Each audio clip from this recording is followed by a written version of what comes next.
A student vanished in 1984. 40 years later, police found bones behind the school. The discovery was not supposed to happen. At least, not like this. It was a chilly September morning in 2024 when a crew of construction workers showed up behind the old high school. The building itself had been closed for years, its windows boarded up, the once busy classrooms collecting dust and silence. The town had finally decided to tear down the abandoned structure, planning to replace it with a small community center and playground. For most people, it was a sign of moving on. A chance to let go of the ghosts that seemed to cling to the school like ivy along its bricks. The men showed up early, their boots crunching across brittle grass and cracked pavement. A thin mist rolled low across the field, and the air smelled faintly of damp earth and rust. Their job was simple: clear the overgrown patch of weeds behind the gymnasium so that heavy machinery could come through. Nobody expected the morning to be anything more than routine. But as one worker pushed his shovel into the soil, the metal edge struck something hard. He thought it was a stone at first, maybe an old pipe, but when he bent down and brushed the dirt away with his gloved hand, he froze. The shape wasn't random. It was curved, pale, and unmistakable. A human skull. The man staggered backward, his breath catching in his throat. He called for his co-workers, and soon several men were crouched around the hole, staring into the earth. The mist seemed heavier now, the silence pressing down on them as the reality sank in. They weren't looking at a buried pet or animal bones. They were looking at the remains of a person. One of the men cursed under his breath, fumbling for his phone. Another couldn't stop staring at the empty sockets of the skull, as if waiting for the hollow eyes to blink. The longer they looked, the more it felt like they had intruded on something they weren't supposed to find. Police tape went up within the hour. Reporters swarmed the area by noon, and by evening, the entire town had heard the same chilling headline. 40 years after she vanished, the missing student had been found. The name sent ripples through every living room and diner booth in town. People whispered it like a ghostly echo. The girl who disappeared in 1984. The girl whose face had once been on every telephone pole and grocery store window. The girl no one thought would ever be found. Her name was back in the headlines. And her bones had been resting quietly, for 4 decades, just a few feet behind the school she once walked through every day. It was almost too much to process. That night, the local news replayed grainy photos of the girl. In them, she was frozen in time, smiling with feathered hair and wide, bright eyes. They showed yearbook portraits, images of a girl who looked alive with possibility, not someone destined to be reduced to bones in the dirt. For many, seeing her face again brought back a flood of memories. For others, it was a reminder of the whispers, the suspicions, the uneasy feeling that someone in town had always known more than they admitted. The sheriff's office held a press conference. The body had not been formally identified yet, but DNA testing would soon confirm the obvious. There were no other missing girls from that era. It was her. The sheriff called it a breakthrough, but he looked uneasy, like a man carrying a weight he didn't yet understand. Because the discovery of the bones was not the end of the story. It was only the beginning. And to understand how this moment had come to be, why a girl vanished one ordinary autumn afternoon, and how she remained hidden in plain sight for 40 years, we need to go back to 1984. Back to the day everything changed. But before we return to that fall, let's linger here, just a little longer, in the moment of discovery. Because that's what the townspeople did. They couldn't stop talking about it, couldn't stop circling back to the thought that she had been there all along. Mothers who had once warned their daughters not to walk home alone now wondered if their warnings had come too late. Fathers who had volunteered in search parties remembered combing through woods and rivers miles away, never once thinking to look behind the very school building. The idea that she had been so close, so painfully close, was almost more disturbing than if she had been found across the state. It meant someone put her there. Someone hid her in the shadow of the very place that should have been safe. Some of the workers who uncovered her couldn't sleep that night. They admitted later that it wasn't just the bones themselves. It was the eerie sensation they felt in that moment. One man swore he heard the faintest sound of a girl's laughter in the wind as he pulled back the soil.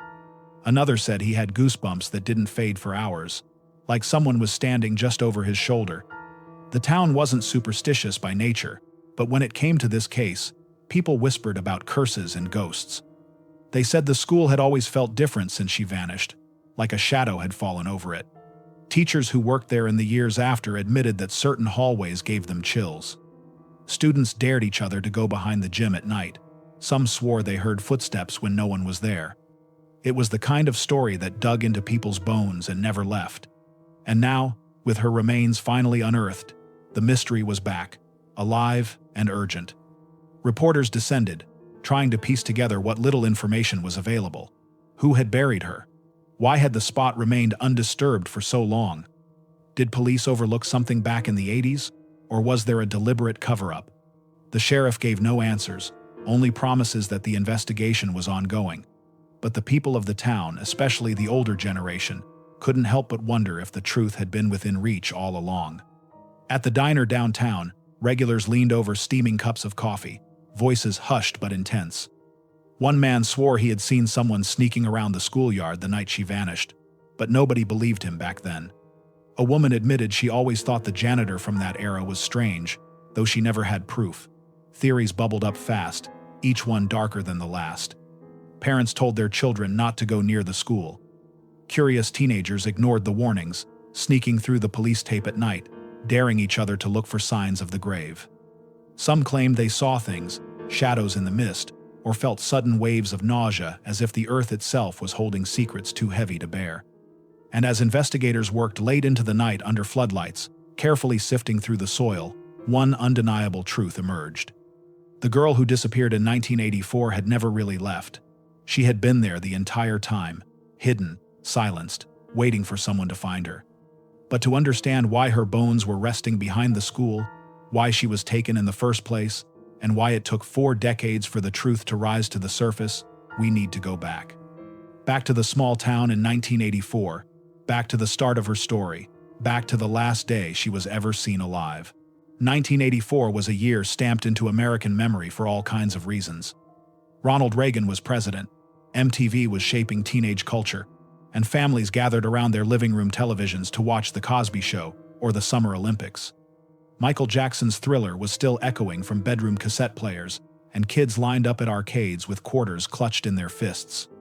But in this small town, tucked between rolling farmland and patches of forest, life moved at a slower pace. People still knew each other by name at the grocery store. The town square had a hardware store, a diner, and a movie theater with only 2 screens.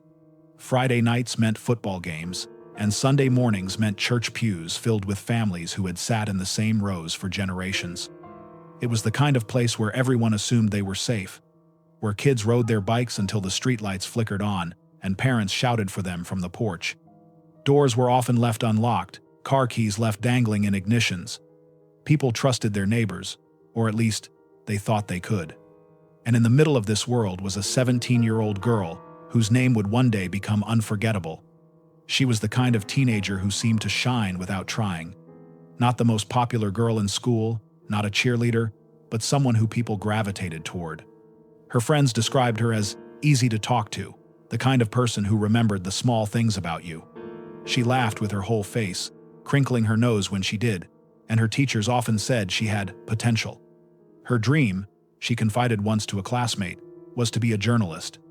She carried a small notebook in her backpack, scribbling down observations about the world, little bits of poetry, even snippets of conversations she overheard in the hallways. She liked to watch people, to try to understand them. It was a quiet kind of curiosity that made her seem older than her years. At home, she lived with her parents and her younger brother. Her father worked long hours at the local paper mill, a steady but exhausting job. Her mother kept the house tidy and warm, often humming along to the radio as she folded laundry or stirred soup on the stove. The girl's brother, just 12 at the time, looked up to her in the way only younger siblings do, half annoyed, half adoring. He would later say that she was the anchor of the household, the one who made the air lighter when she walked into the room. The family wasn't wealthy, but they were comfortable. Their house was modest, a single-story home with creaking floorboards and a front porch where the girl liked to sit and write in the evenings. A small dog, scruffy and eager, often curled up at her feet.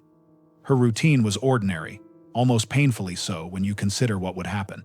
She went to school, came home, did her homework, sometimes helped her mother cook.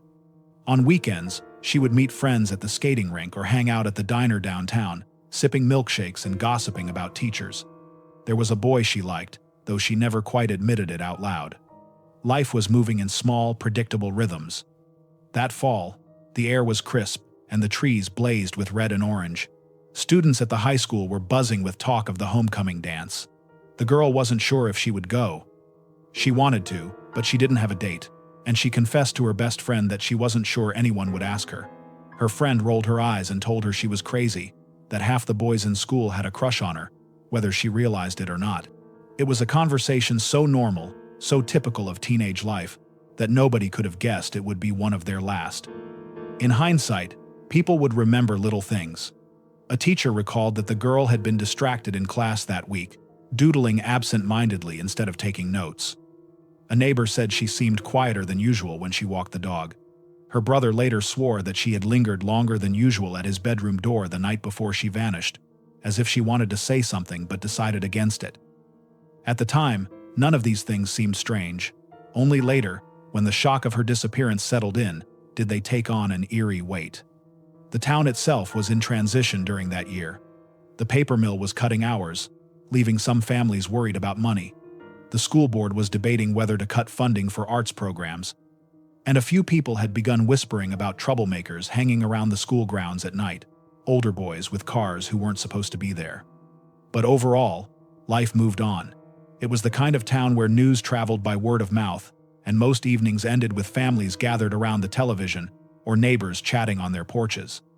The thought that danger could lurk just behind the gymnasium, just feet from where students gathered for pep rallies and basketball games, was unthinkable. The girl's best friend would later describe her as restless that autumn. Not unhappy, not exactly, but with a sense of wanting more. She talked about leaving town after graduation, maybe going to college in a city, maybe chasing stories as a journalist. She said she didn't want to get stuck in the same routines she saw in the adults around her. She wanted something bigger, something beyond the narrow streets of their town. She carried that dream quietly, like a secret she wasn't ready to share with everyone yet, but she wrote about it in her notebook. In one entry, dated just weeks before her disappearance, she scrawled a line that would later haunt her family when they found it. "I feel like something is about to change." Nobody knew what she meant by that. Was it excitement about her future, or was it a flicker of unease she couldn't put into words? That is the thing about looking back. We try to read meaning into moments that once felt ordinary. We stitch together details, wondering if they were clues all along. But at the time, she was just a 17-year-old girl living her life, walking through hallways filled with lockers and chatter, dreaming about what was to come. On the morning of her disappearance, nothing seemed unusual. She ate breakfast with her family, joked with her brother, and headed off to school. Her backpack was slung over one shoulder, her notebook tucked safely inside. She was seen laughing with friends between classes, stopping at her locker, borrowing a pencil from a classmate.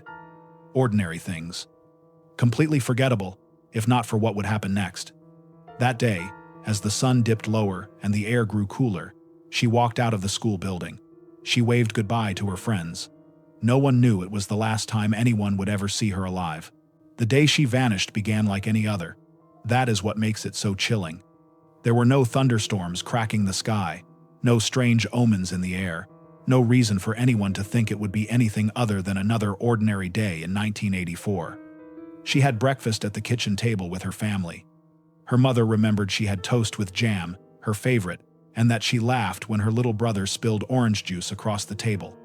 Her father was already dressed for his shift at the mill, his face weary but softened by her chatter. Later, her mother would replay that breakfast in her head like a broken record, clinging to each word, each smile, wondering if there had been some kind of sign, but there wasn't. At school, the day moved in predictable rhythms.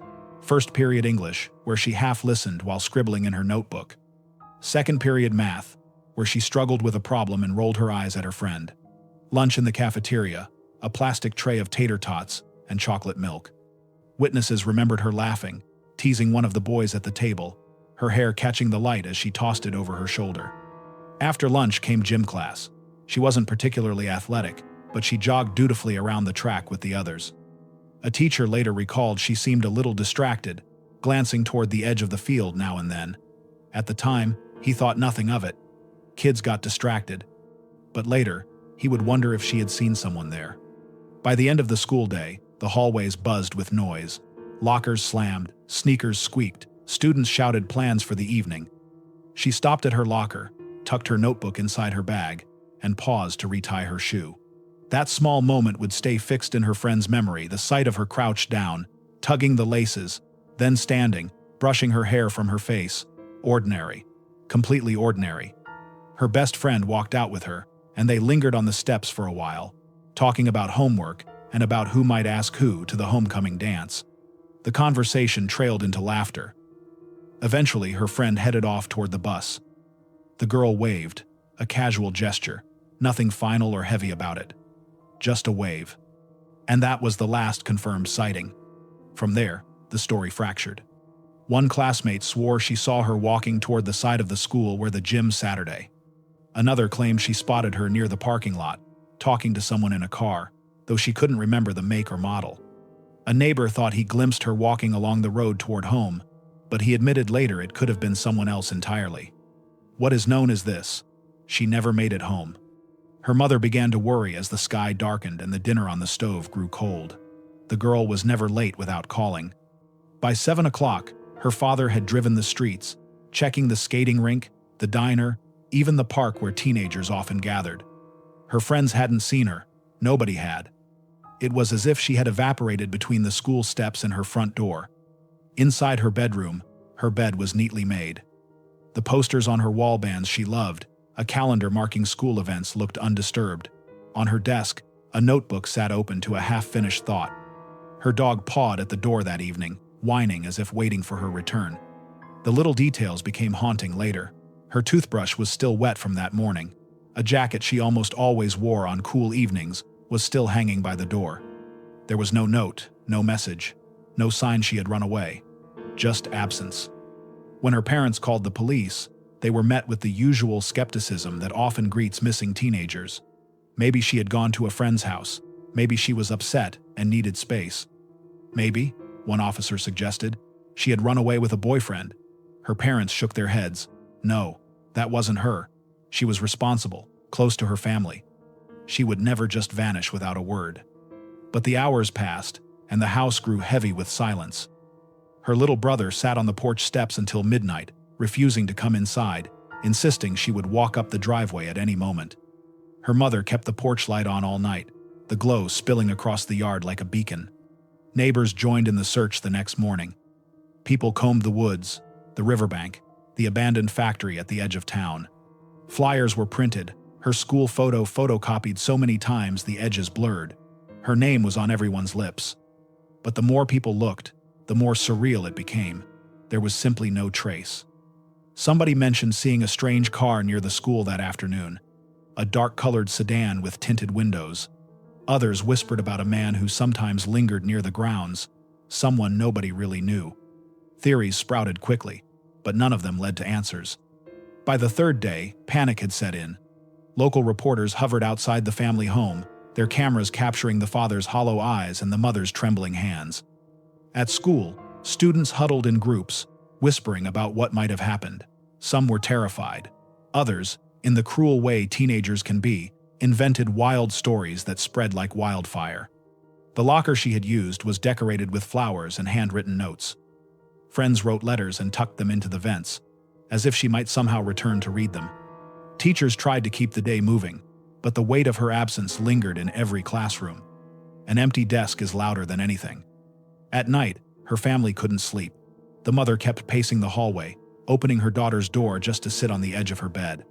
The father made endless phone calls, his voice hoarse as he repeated the same questions to anyone who might have seen something. The little brother dreamed of her, waking in tears, convinced he could hear her calling his name. Days turned into weeks, and still there was nothing.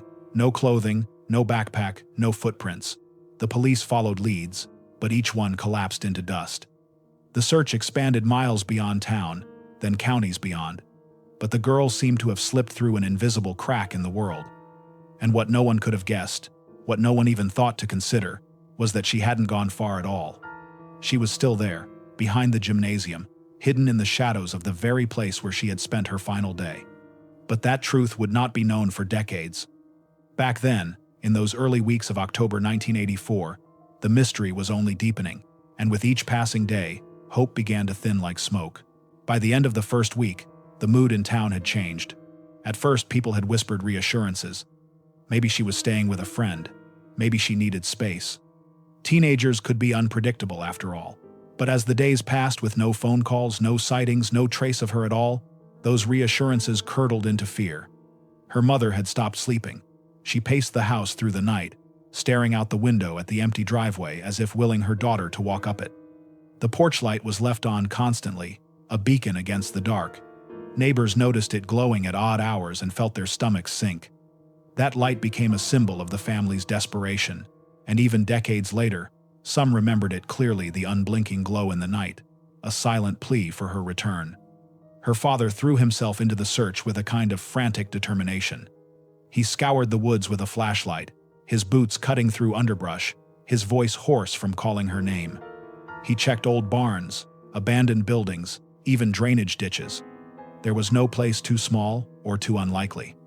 When exhaustion finally forced him home, he sat at the kitchen table with a phone book and called everyone he could think of.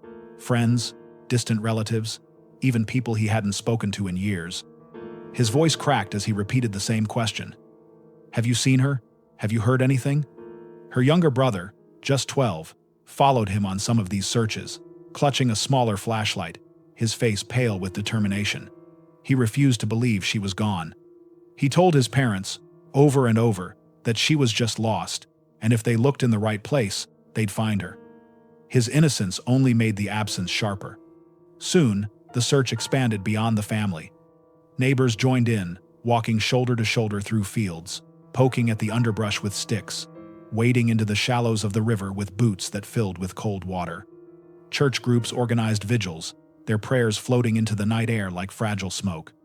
Flyers went up everywhere, her face stared out from telephone poles, grocery store bulletin boards, and the glass windows of gas stations. The photo was from her last school yearbook, her hair feathered, her smile wide, her eyes bright. Beneath it were the words, "Missing, last seen after school. Please help." But while the community poured their energy into the search, the police seemed far slower to act. The sheriff at the time, a gruff man with thinning hair, initially leaned toward the runaway theory. "Teenagers do this sometimes," he told reporters, his voice matter of fact. "They get restless, they take off." Her parents were furious. They insisted she would never run away.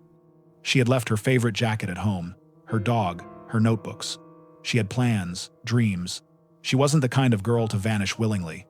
But law enforcement's hesitation cost time. Crucial hours and days slipped by while the focus remained too narrow. Instead of locking down the school grounds, they searched miles of woods and fields. Instead of canvassing every possible witness immediately, they let rumors fill the gaps. And rumors were plentiful. Some students said she had been seen talking to an older boy near the parking lot. Others whispered she had confided in someone about wanting to leave town. Theories multiplied with each passing day, none of them grounded in evidence. One girl swore she saw a strange car near the gym the afternoon she disappeared. A dark sedan, the windows tinted. But when pressed, she admitted she couldn't remember the license plate or even the exact shade of the car. For the family, the rumors were torture. Each new whisper felt like a cruel twist of the knife. They wanted facts, they wanted answers, and instead, they got stories. The search became a spectacle. Reporters from nearby cities descended on the small town, their vans lined up along the main street. Cameras filmed tearful pleas from the family, desperate appeals for anyone with information to come forward. The mother clutched her daughter's school photo, her hands trembling as she begged for help. The father's face grew harder by the day, his jaw clenched, his eyes rimmed red from lack of sleep. Every lead seemed to crumble. Someone claimed she had been spotted at a bus station 2 towns over, but the description was vague and ultimately false. Another caller insisted she was seen at a shopping mall, laughing with a group of friends. Police checked. Nothing. As the weeks turned into months, the search shifted from urgent to grim. Volunteers dwindled, the flyers grew weathered, their edges curling from rain and wind. The family, though, refused to give up. They kept searching, even when others moved on. Her bedroom remained untouched. Her mother couldn't bear to change a thing. The bed stayed neatly made, the posters on the wall unchanged, the half-finished notebook still open on her desk. The room became a shrine, frozen in time. Her younger brother avoided it, unable to step inside without breaking down. But sometimes, late at night, he swore he heard her voice faintly, as if calling from another room. The town itself began to change under the weight of her absence. Fear crept into places it had never been before. Parents no longer let their children walk home alone. Girls began traveling in groups, glancing over their shoulders as they hurried down familiar streets. The sense of safety that had once wrapped around the town like a blanket was gone. And behind all of it was the gnawing, unanswered question: where was she? There were theories, of course. Some whispered she had been taken by someone passing through town, a drifter, a stranger who disappeared just as quickly as he came. Others believed it had to be someone local, someone who knew the school grounds well enough to approach her without raising suspicion. A chilling possibility, but one that lingered in hushed conversations. And then, there were those who thought the truth lay somewhere in between, a stranger who had been watching, waiting, blending into the background until the perfect moment. But the one theory that nobody spoke aloud, the one that would have seemed unthinkable at the time, was that she had never left the school grounds at all. That her body was resting, silent and unseen, just steps away from where the search began. If anyone had suggested it back then, they might have laughed. How could dozens of searches, police dogs, and frantic volunteers have missed something so close? But hindsight has a cruel way of exposing blind spots. In 1984, the search expanded outward. People scoured forests, rivers, highways. They looked everywhere except behind the school. And as the first winter settled over the town, snow blanketed the ground, covering any trace of her path. The search slowed. The trail went cold. But her family never stopped looking. They couldn't. When the first wave of panic subsided and no answers came, something else began to take its place. Whispers, theories, stories that spread like wildfire through the small town. At first, they were simple attempts to explain the unexplainable. People wanted to believe she had run away. It was easier to imagine her boarding a bus and starting a new life somewhere than to consider darker possibilities. Maybe she had grown restless. Maybe she had a secret boyfriend in another town. Maybe she had gone to chase her dream of becoming a journalist and simply didn't tell anyone. Her parents rejected these ideas immediately. They knew their daughter. She had left her favorite jacket at home, her notebooks, her dog. She would never have walked away from her family. And yet, the more the parents insisted, the more some in town began to wonder. Was it denial? Was it grief talking? And soon, the whispers turned cruel. Some said she must have been pregnant and ran away in shame. Others claimed she was secretly troubled, that the cheerful image she presented at school was a mask. A few even suggested she might have chosen to disappear. Theories that had no evidence at all grew legs simply because people needed something to fill the silence. Then came the darker stories. A classmate swore she had seen a car idling near the gymnasium that afternoon. A dark sedan, its windows rolled down just enough to show a man inside. But when pressed, the details changed.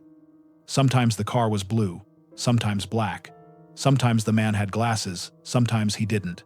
Police followed up, but nothing solid ever came from it. Another boy said he thought he saw her walking toward the edge of the football field with someone, though he couldn't recall who.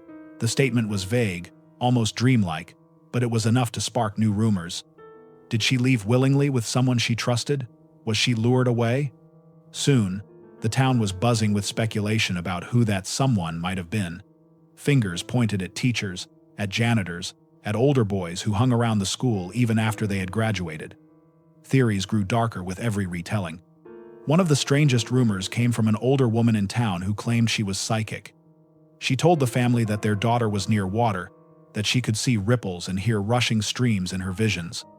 For a brief moment, hope flared again. Search parties scoured the riverbanks, dredged ponds, even checked old wells, but nothing was ever found. The psychic later insisted she had been right, that perhaps the water had been symbolic, but for the family, it was another cruel disappointment.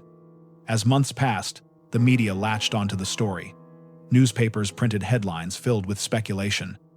Local news stations aired segments interviewing tearful classmates, stern police officers, and self-proclaimed experts. The story grew beyond the town, spreading to nearby cities, then across the state. With the spotlight came even more bizarre leads. A truck driver claimed he had given a ride to a girl matching her description hundreds of miles away.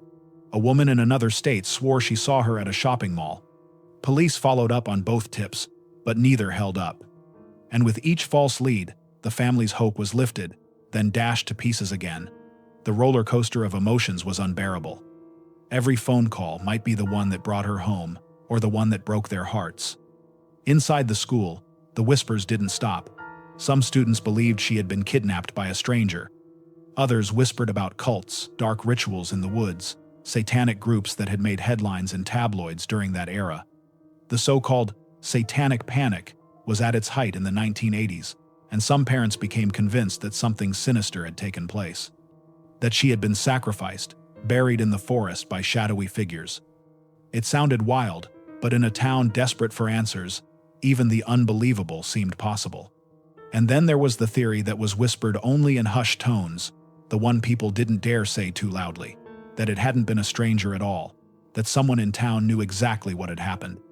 There were looks exchanged in grocery store aisles, whispers at church, suspicion in the way neighbors avoided each other's eyes. People began to wonder who they could trust. Could it have been a teacher? A coach? A parent of one of her friends? The fear was corrosive. Her best friend, the last person to see her, felt the weight of those suspicions most of all. She replayed their last conversation over and over in her mind, wondering if she had missed something important. She remembered the wave goodbye, the laugh, the way she seemed distracted, but none of it made sense. Why hadn't she noticed anything wrong? Why hadn't she walked her home that day? Survivor's guilt settled into her bones and never left. The family, meanwhile, tried to shield themselves from the rumors, but in a small town, whispers have a way of slipping through. The mother stopped going to the grocery store because she couldn't bear the pitying looks. The father grew shorter with people, his voice clipped when neighbors offered sympathy. He didn't want sympathy. He wanted answers. But the longer the case dragged on, the less likely those answers seemed. By the following spring, her photo was faded on the flyers. New tragedies filled the newspapers.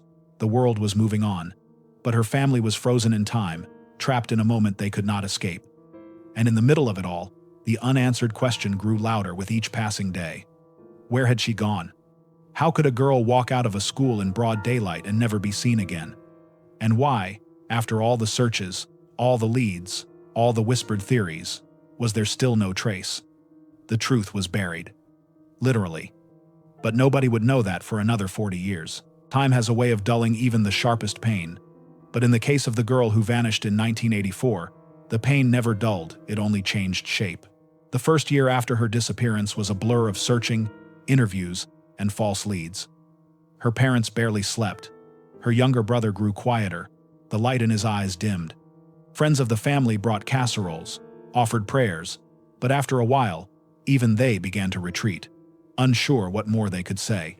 Then, the seasons shifted. Summer rolled into autumn, autumn into winter. The one-year anniversary arrived like a cruel milestone. A vigil was held in front of the high school. Students and parents gathered with candles, their faces illuminated by flickering flames as hymns drifted into the cold night air. Her mother clutched a photo of her daughter, the wax dripping onto her hand, but she didn't flinch. She stared into the darkness as if trying to see her child out there somewhere. After that, anniversaries became a ritual.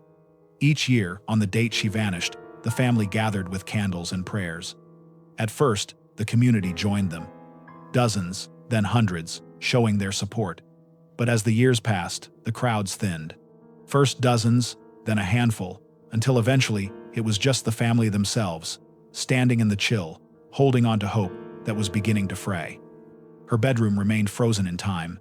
The posters on the wall faded from sunlight, the clothes in her closet gathered dust, but her mother couldn't bring herself to touch a thing. The bed stayed neatly made, her notebooks lined the shelves. Sometimes, when grief was too heavy, her mother would sit on the edge of the bed, running her hand over the comforter as if smoothing it for her daughter's return. Birthdays were the hardest. Every year, her parents bought a card. Her mother picked it out carefully, always choosing one that seemed right for the age she would have been. At the dinner table, they placed the card next to her plate, unaddressed, unopened. As the years went on, the stack of cards grew taller, a silent record of time lost. Her younger brother struggled the most in ways no one could see. At 12, he had been a boy with laughter still clinging to his voice. But by the time he graduated high school, he was marked by her absence. Friends remembered him as distant, withdrawn, always glancing toward the horizon as if expecting her to walk back into their lives.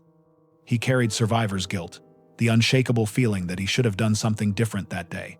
Walked her home, not let her go alone. Decades later, he would admit that the guilt never truly left him. For the parents, the years took their toll as well. Their marriage strained under the weight of loss. Arguments sparked over little things. The father wanted to keep pushing police. The mother wanted to hold on to faith. He grew bitter, angry at the system that seemed to forget their daughter. She grew more fragile, clinging to rituals and faith as her only source of comfort. Together, they carried their grief like a stone between them, too heavy to set down, too sharp to ever fully ignore. The town, meanwhile, slowly moved on. The school carried on with new students, new teachers, new routines. For the generation who had been her classmates, the memory lingered like a scar. They grew up haunted by her absence, always remembering the day she waved goodbye. But as new generations filled the hallways, the story became something else, a rumor, a ghost story whispered at sleepovers. Kids dared each other to walk behind the gym at night, claiming her spirit lingered there. Some swore they saw her shadow in the windows of the school after dark. Others insisted they heard footsteps echoing in empty hallways. What was once a tragedy had, over time, transformed into local legend. Her parents hated that.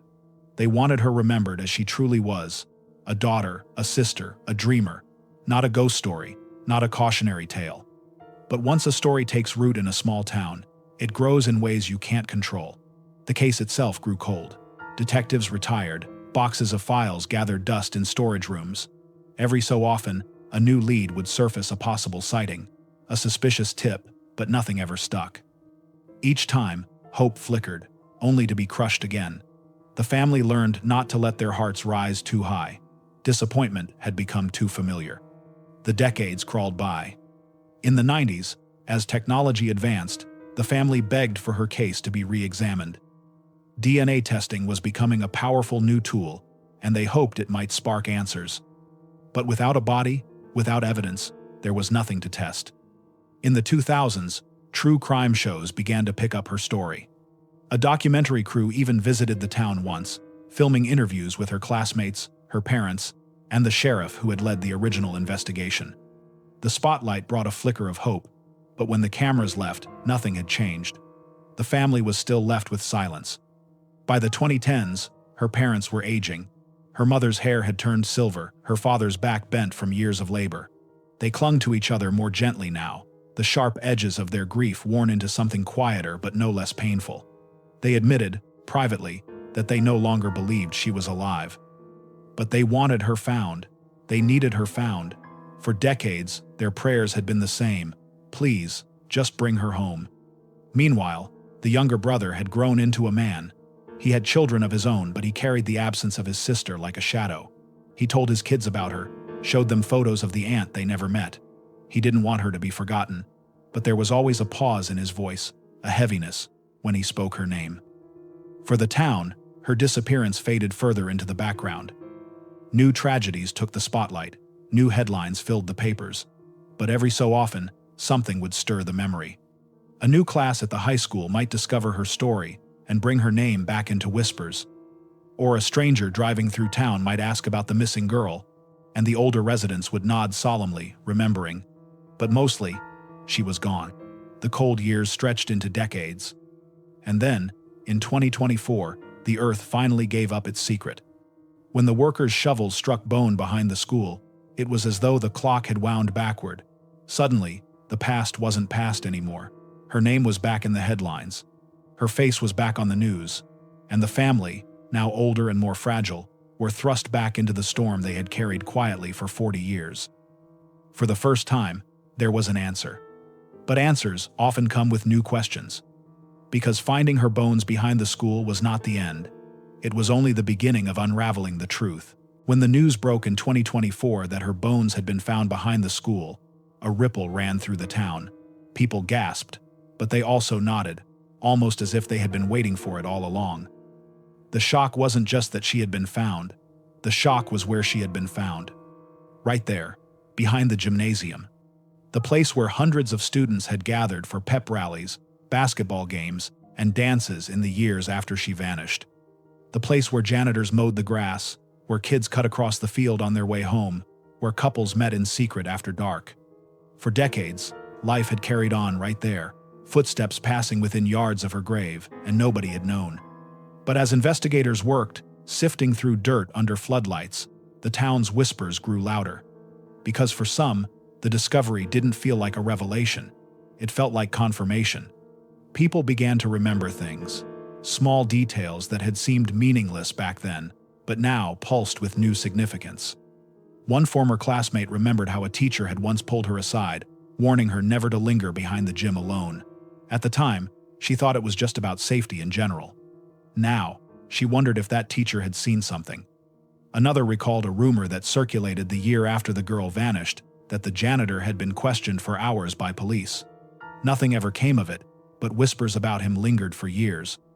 Some claimed he left town suddenly, moving states away.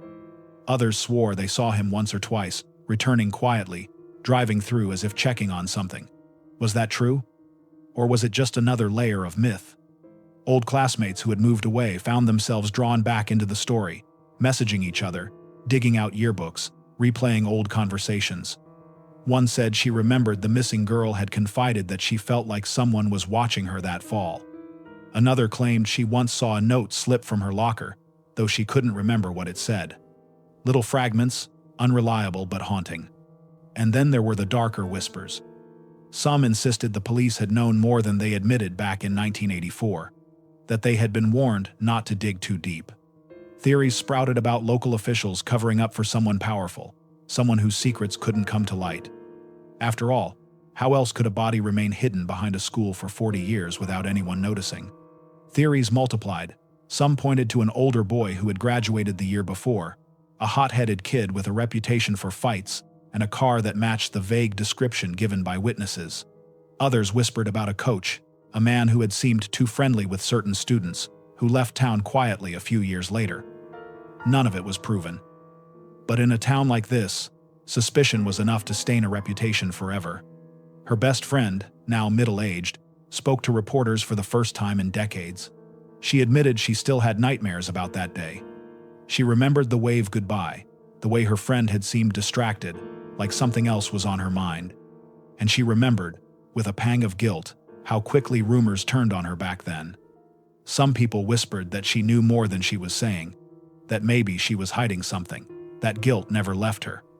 Even now, 40 years later, she confessed she sometimes wondered if she had missed something crucial, a glance, a phrase, a warning her friend had tried to give before disappearing forever. The older generation in town carried their own scars. Parents remembered how fear swept through the community after she vanished. Some never let their kids walk home alone again. Others moved away entirely, unwilling to raise children in a place where such a thing could happen. Those who stayed often found themselves looking over their shoulders, wondering if the danger had always been closer than anyone realized.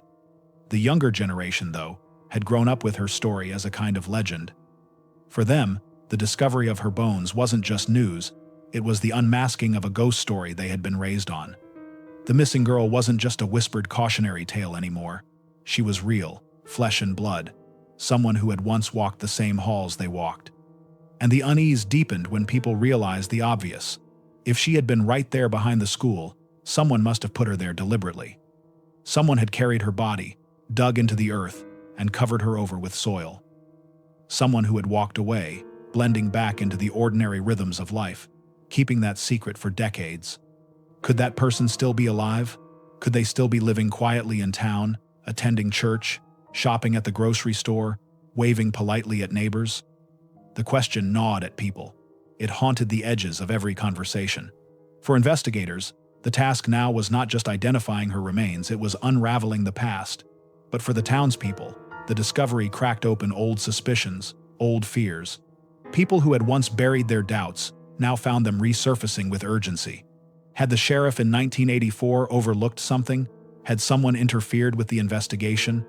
Why had the search focused so far outward when the truth had been so close all along? In diner booths, at church potlucks, in the quiet of living rooms, theories were traded like currency. Some were outlandish, others plausible, but all carried the same undercurrent. Somebody, somewhere, knew the truth. And that is the terrifying part of small towns. Secrets don't always stay buried, but sometimes they wait until the right moment to resurface. And with the girl's bones finally found, the town knew the secret it had carried for 40 years was only beginning to unravel. The discovery of the bones behind the old school spread through town like wildfire. Within hours, the construction site was transformed into something out of a crime drama. Floodlights were erected, tents went up, and the once forgotten patch of overgrowth became the center of the universe. Investigators in white suits moved carefully across the dirt, crouching low as they sifted through the soil with gloved hands. Each fragment was collected meticulously, labeled, and sealed. A human life, reduced to evidence bags. The skull was the first piece. Then came ribs, vertebrae, long bones.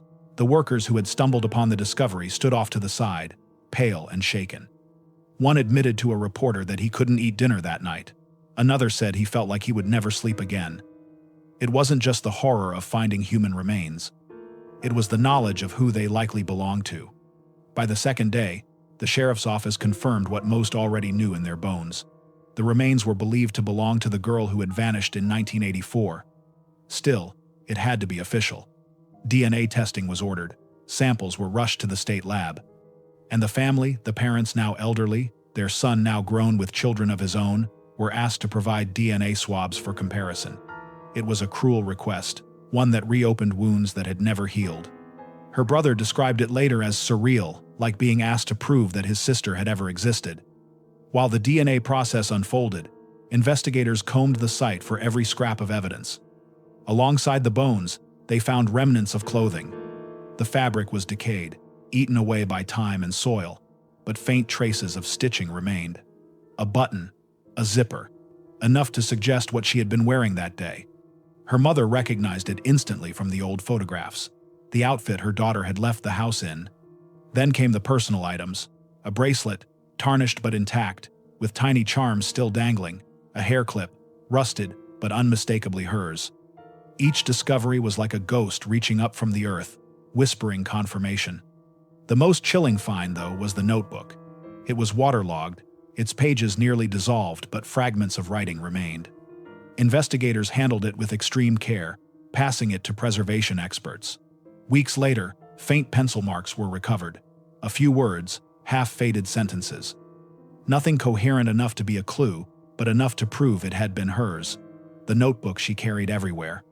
For the family, these items were a bittersweet knife to the heart, proof of her existence, proof of her final moments, proof that she hadn't just vanished into thin air. When the DNA results finally came back, the confirmation hit like a tidal wave. It was her. After 40 years, the missing girl was no longer missing. She had been found. The sheriff held a press conference, his face somber. Cameras clicked. Reporters scribbled notes. The town held its breath. "We can confirm," he said, "that the remains recovered behind the old high school belonged to—" He paused, swallowed, then spoke her name aloud. A name that hadn't been spoken on the news in decades. For her family, hearing it was both a relief and a wound. After all these years, she was no longer a mystery. But the confirmation also meant there was no hope left. She would never walk through their door. She would never blow out birthday candles, never laugh with her brother's children. The porch light they had left burning for decades could finally be turned off, but it felt more like extinguishing a piece of their souls. The town reacted in waves. Some wept openly. Others were quiet, staring off into space as though trying to reconcile the past with the present. In the diner downtown, customers sat in stunned silence, their coffee cooling in front of them. At the church, prayers were whispered, candles lit. And then came the questions. How had she ended up there? Why hadn't anyone found her sooner? Who had put her there? Investigators knew they were standing at the beginning of a long road. Forensics teams began analyzing the bones for trauma, fractures, marks, anything that might tell the story of her final moments. Specialists studied the soil, looking for traces of decomposition, for evidence of how long she had been buried. Early reports suggested she had been placed there shortly after she vanished. The soil layers, the positioning of the bones, it all pointed to her being buried within hours, maybe days, of that last sighting. Which meant the killer hadn't taken her far. Which meant the killer might have been someone local. That realization chilled the town to its core. Because if the person responsible had lived among them all this time, attending church services, buying groceries, passing neighbors on the street, then they had been carrying a monster in their midst. The sheriff avoided speculation in his public statements, but behind the scenes, investigators were revisiting old files, digging through dusty boxes of witness reports, re-examining names that had once been considered and then dismissed. Technology was on their side now. DNA analysis, digital databases, advanced forensics tools that hadn't existed in 1984. For her family, though, it wasn't science that mattered most. It was finally being able to bring her home. Plans were made for a funeral. Not a memorial, not a vigil, but a real funeral. After 4 decades of waiting, they could finally lay her to rest. Her brother, now gray at the temples, spoke to reporters. His voice cracked as he described the moment he got the call confirming it was her. "It's strange," he said. "For years, I prayed for answers. And when they finally came, it wasn't relief I felt first. It was anger. Anger that she was right there, all along. That we searched the rivers, the forests, the highways, and she was just behind the gym. For 40 years, she was right there." His words echoed what so many in town felt. The unbearable truth that she hadn't been far away at all. And while the discovery gave her family closure, it also reignited the fire of suspicion. If she had been buried so close, then somebody had put her there deliberately. Somebody had gotten away with it. For 40 years. And now, the hunt for that person was about to begin. The bones told a story. It was not immediate, not simple, and certainly not complete. But slowly, under the careful work of forensic experts, the girl who had vanished in 1984 began to speak again. Her remains were transported to the state crime lab in carefully sealed evidence bags. Investigators treated them with a reverence that bordered on ritual. After 4 decades of silence, this was her chance to finally tell what had happened, and every fragment mattered. Inside the sterile lab, under bright fluorescent lights, specialists began their work. The bones were laid out carefully on a long steel table. A forensic anthropologist examined each piece with gloved hands, her voice calm but deliberate as she dictated her observations into a recorder. The bones were fragile, weathered by years underground, but they still held secrets. At first glance, there were no obvious bullet holes, no shattered skull from blunt trauma, but closer inspection revealed subtle details. Several ribs bore fractures that were not consistent with decomposition. They were the kind of breaks that happen when a body is compressed, squeezed with immense force. More telling still was the hyoid bone, a small, delicate horseshoe-shaped bone in the neck. It was cracked clean through. That discovery sent a hush through the lab. The hyoid is often called the telltale bone. In cases of strangulation, it is one of the first to break. Its fracture was as close to a confession as the body itself could give. The conclusion, reached after weeks of examination, was clear. The girl had died by force. Someone had choked the life out of her. The finding was both horrifying and clarifying. For 40 years, people had speculated. Maybe she ran away. Maybe she drowned. Maybe she was abducted by strangers and taken far away. The truth was simpler and darker. She had not left willingly. She had been murdered, likely quickly, likely by someone who needed to silence her fast. Forensic entomologists joined the case, examining the soil clinging to her bones, searching for insect evidence. It might sound strange, but even the tiniest remains of insect activity can tell time. Based on what they found, or rather, what they didn't find, they concluded she had been buried almost immediately after her death, within hours, maybe a day, at most. That fact painted a grim picture. Whoever killed her hadn't driven her miles away. They hadn't hidden her in some distant forest. They had buried her quickly, right there behind the school, as though the location itself was chosen out of urgency, out of necessity. It suggested opportunity, a sudden chance, a quick crime, a frantic decision. But here's what puzzled investigators. Why had the killer chosen such a risky spot? Behind the school wasn't remote. It wasn't hidden in deep woods. It was a place where students walked past, where teachers parked their cars, where janitors mowed the grass. Why bury her there? The answer, they believed, lay in familiarity. The killer must have known the grounds, must have known how to move without drawing attention, must have felt confident enough that no one would stumble across the site. Attention turned back to the old case files. Boxes were pulled from storage, cardboard containers filled with yellowing papers, Polaroid photos, handwritten statements, and typewritten reports from a different era of policing. The files smelled of dust and time, but inside them were clues overlooked, details dismissed, and names forgotten. A team of detectives sat around a table, combing through them one by one. They found early witness reports that had never been fully pursued. A student had mentioned seeing her near the gym that afternoon, talking to someone in work clothes. Another report described a maintenance truck parked at an odd angle behind the school, though the officer who took the statement had scribbled in the margin, "Probably nothing." Other documents revealed that police had briefly considered one of the school's maintenance staff in the early days of the investigation. His name appeared in a few notes. He had keys to the buildings, access to the grounds, and was often seen behind the gym, but the interview summary was only a few paragraphs long. He claimed he had been home that evening, alone. No one had verified it. And soon after, the focus shifted elsewhere toward rumors of boyfriends, cars spotted near the school, false sightings in other towns. The maintenance man's name had been buried in the files just like she had been buried behind the gym. Now, in 2024, it rose to the surface again. Detectives began digging into his history. He had left town a few years after the disappearance, moving states away. His departure was sudden but not unheard of. Staff turnover happened often in small towns. But when they pulled his employment records, something stood out.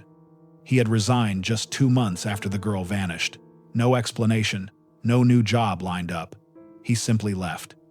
They tracked him down. He was 74 years old now, living alone in a small apartment 3 states away. His health was failing, his world reduced to doctor visits, and the occasional trip to the corner store. To his neighbors, he was quiet, forgettable, just another old man. But to investigators, he was the thread they had been searching for. They obtained a DNA sample, just a simple swab of the inside of his cheek.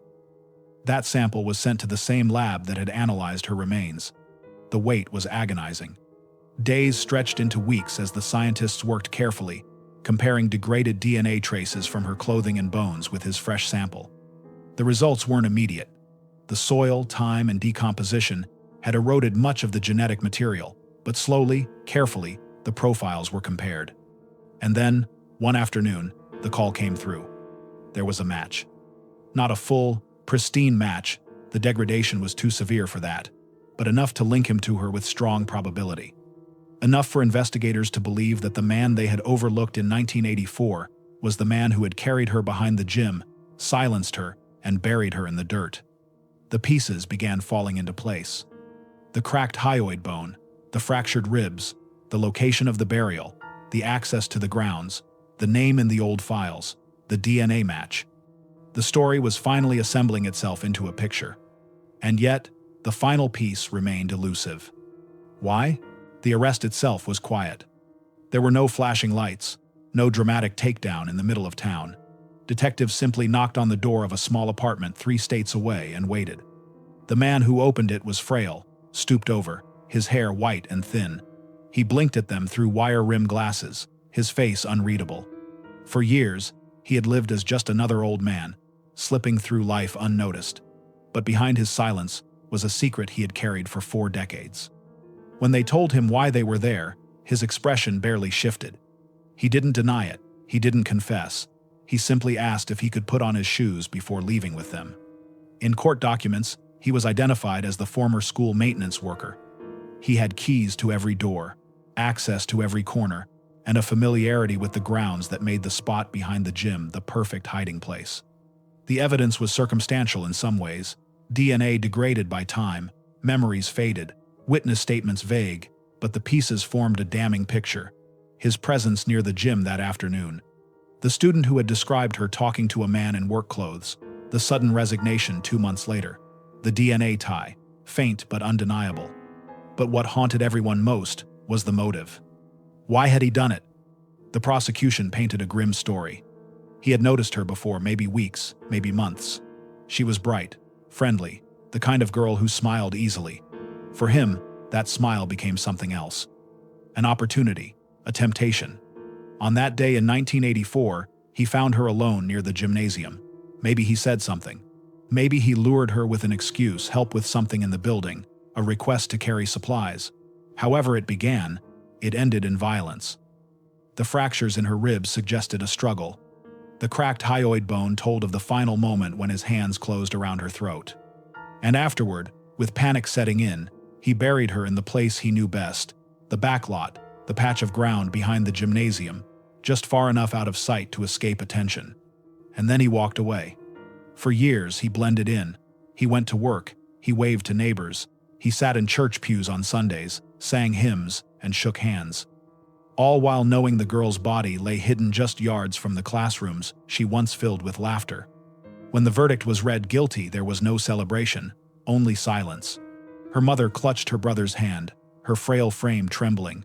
Her father, now elderly and quiet, bowed his head. Her brother stared straight ahead, his jaw clenched, his eyes wet. Justice, if it could be called that, had arrived too late for them to feel anything like peace. But it was something. It was an end. The town responded with a strange mix of relief and horror. Relief that the mystery was finally solved. Horror that the answer had been so ordinary, so close, so preventable. Parents struggled with the thought that a man trusted to walk the school halls had been the monster all along. Old classmates wept as they remembered her final smile, her final wave goodbye. The funeral was unlike any the town had ever seen. Hundreds came, classmates, now middle-aged, parents who had once searched the woods, children who had grown up on the ghost story of the missing girl. They carried candles, flowers, photographs. The church filled beyond capacity, and the service spilled into the street. Her brother spoke softly at the podium. He told the crowd about the porch light that had burned for 40 years, waiting for her return. "Tonight," he said, "we can finally turn it off, because she's home." The town wept with him. But even as the family lowered her into the ground with prayers and tears, one detail continued to haunt investigators. When they searched the old maintenance man's belongings, tucked away in a box of keepsakes, they found photographs. Most were ordinary landscapes, cars, snapshots of family gatherings. But at the bottom of the stack was a single Polaroid. It showed her, standing in the schoolyard, smiling, her hair catching the sunlight. The photo was slightly crooked, as though taken quickly, from a distance. And in the corner of the frame, just barely visible, was a shadow, a blurred outline of someone standing nearby, watching. To this day, nobody has been able to identify who that shadow belonged to. Some believe it was the maintenance man himself, fumbling with the camera, capturing his own figure by accident. Others whisper that it was someone else, another presence there that day, someone who never came forward. The photograph was sealed into evidence, but its image lingered in the minds of those who saw it, because in that frozen moment, she looked so alive, so unaware of the darkness closing in. And the shadow reminded everyone that she had never truly been alone that day. Even with the trial finished, even with the truth revealed, the story refused to rest quietly. The girl who vanished in 1984 was finally found. Her family finally had answers. Her killer was finally named. But the photograph left behind one final, chilling echo. A reminder that some secrets never fully reveal themselves. And that sometimes, even when the truth comes to light, the shadows still remain.